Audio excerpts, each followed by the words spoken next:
Hello, class. My name is Dr. Neil Soggie, and I'd like to start off with a joke. What kind of shorts do clouds wear? Thunderwear! Ha ha! This week we're going to be taking a look at research methods within psychology, and we all know that our cats and our dogs communicate with us and love us dearly and have a wonderful connection with us and can tell us what they want.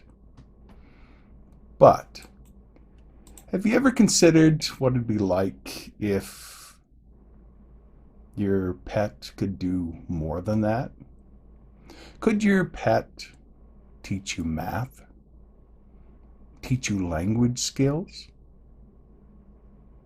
Help you to navigate a map?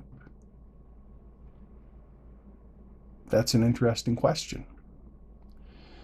Now, in exhibitions beginning in 1891 and led by his trainer Wilhelm von Ulsten, who was also the owner of Hans, Hans would demonstrate almost human-like intelligence. Now, here's the thing. Hans was a big, strong horse.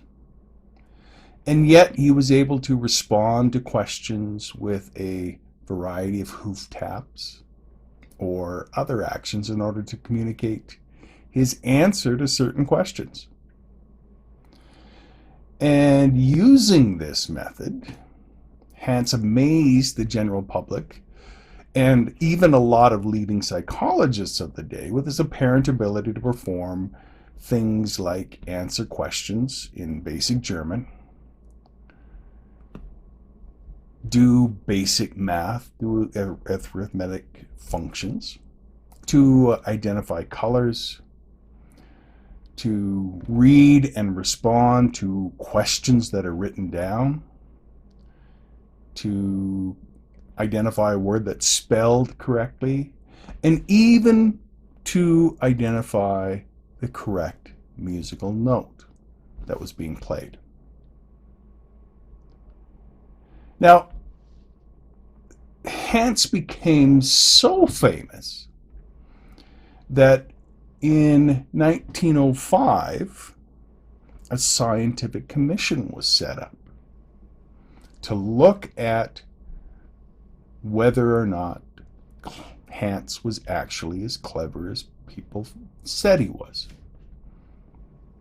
Now, in this first scientific commission, they came away and said, yeah, Hans can actually do what people say that he can do.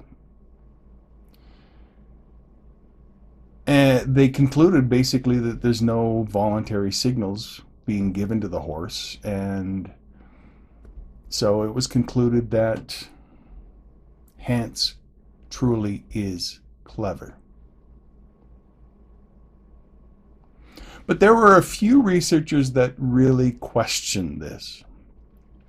And one of them was a behavioral psychologist by the name of Oscar Funkst, who was a student at the Psychological Institute at the University of Berlin.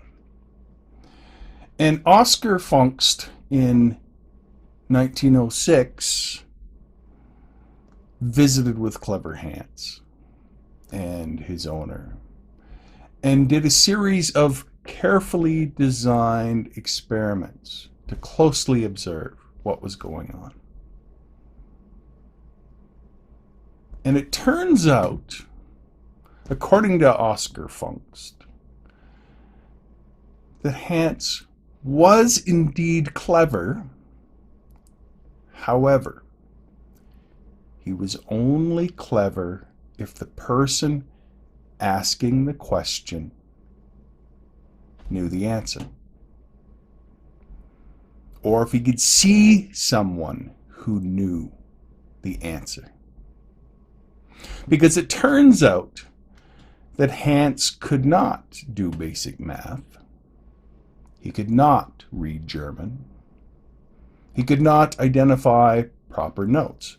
But what he was clever at doing was reading body language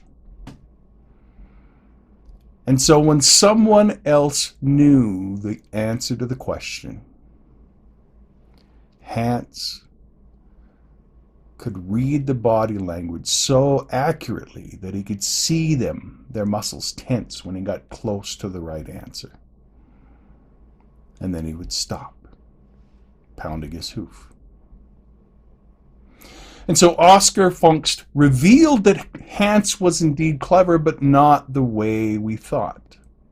Now, if it wasn't for Funkst, we might end up having horses teaching math, or reading German, or who knows what else, running our government. But thankfully, due to Funkst's trials and detailed observations, it was revealed the ways that Hans was clever. And that's an important feature for us to be mindful of when we look at research in psychology. Observations and interpretations often can be wrong. You see, people function on various different levels. Human subjective reality is what we call the mythic level. We live in stories, and we tell ourselves stories. And that creates our sense of reality. But above that is the world of phenomena, of things that are observable. And what science does is take those mythic stories and looks at the phenomena and tests the level of the phenomena. And based on those observations can refine our mythic story. And that's the benefit of all of scientific research. Now, there's a level higher than that called the noumena, which is all of reality in all of its connectedness. And that, unfortunately, is that level that, only God knows.